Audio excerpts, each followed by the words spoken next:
오늘 저희들이 읽은 이 말씀의 주요 핵심은 바로 이것이죠. 이스라엘이 왕을 세우고 싶어 한다. 바로 이것입니다. 5절에 그에게 이르되 보소서 당신은 늙고 당신의 아들들은 당신의 행위를 따르지 아니하니 모든 나라와 같이 우리에게 왕을 세워 우리를 다스리게 하소서 한지라. 지금 이스라엘이 사무엘에게 요청하고 요구하고 있는 것이 무엇입니까? 왕이죠. 우리에게 왕을 세워서 우리를 다스리게 해달라. 바로 이것입니다. 그 이유가 무엇입니까?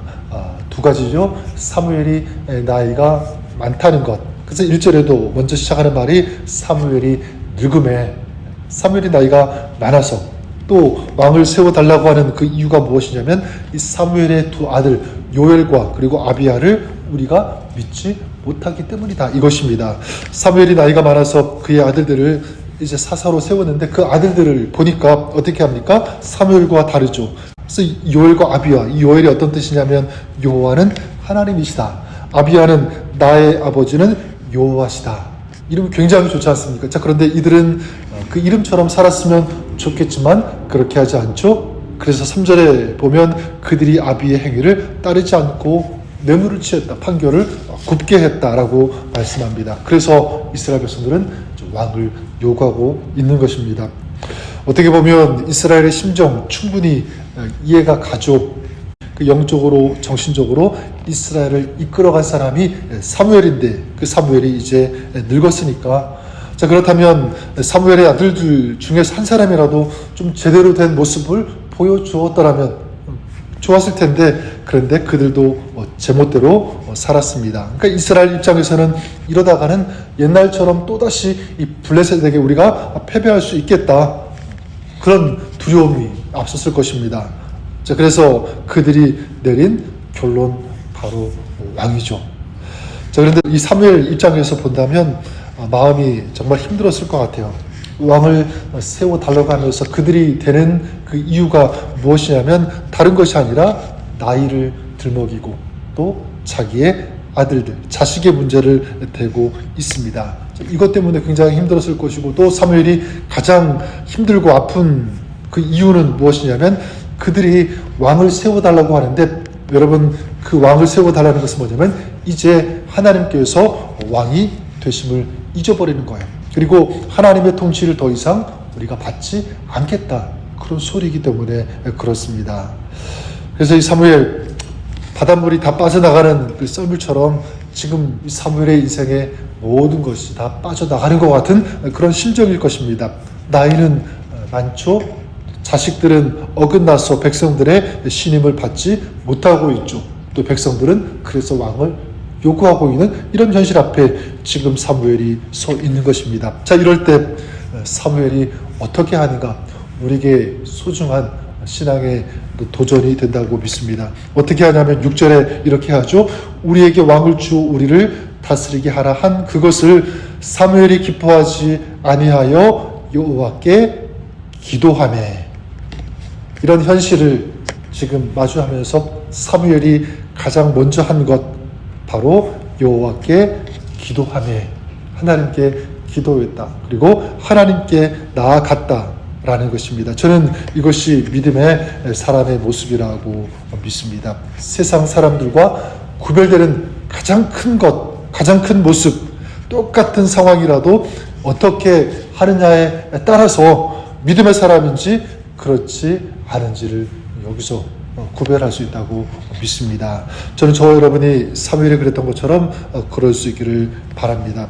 여러분, 우리가 어떤 상황 가운데 있든지 누구 앞에? 하나님 앞에 나아가야 된다. 우리가 기억할 것은, 여러분, 문제는 문제 가운데 하나님 앞에 나아가지 못하는 것이 가장 큰 문제다는 거죠.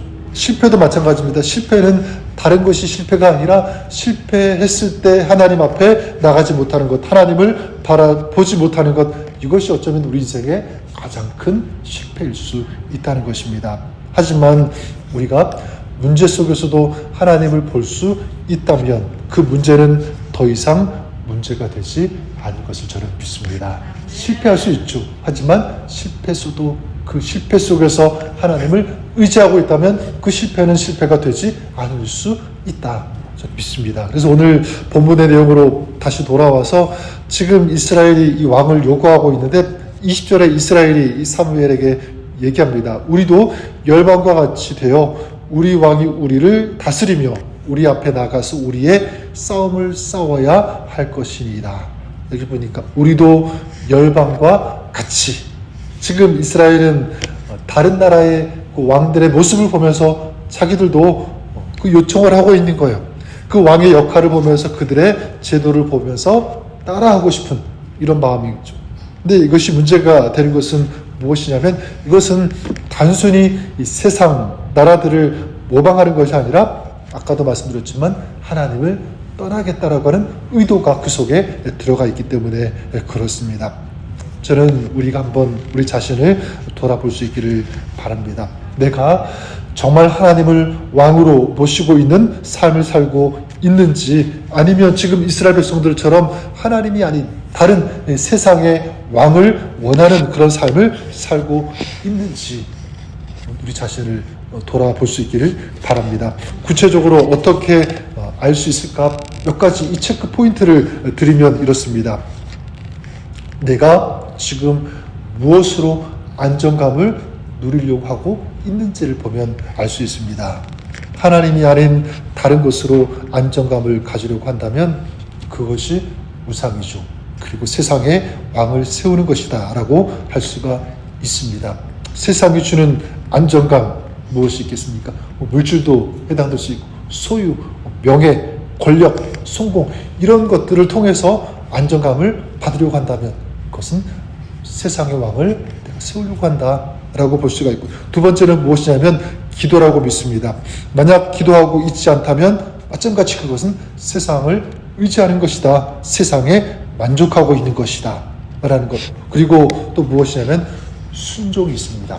순종. 그래서 오늘 말씀 11절부터 17절까지 보면 사무엘이 이제 왕을 세울 경우에 이런 일들이 너희에게 있을 것이다. 하나님의 말씀을 받아서 그 말씀을 이스라엘에게 전하게 됐죠. 너희 아들들이 징병되어서 병거 앞에서 싸워야 된다.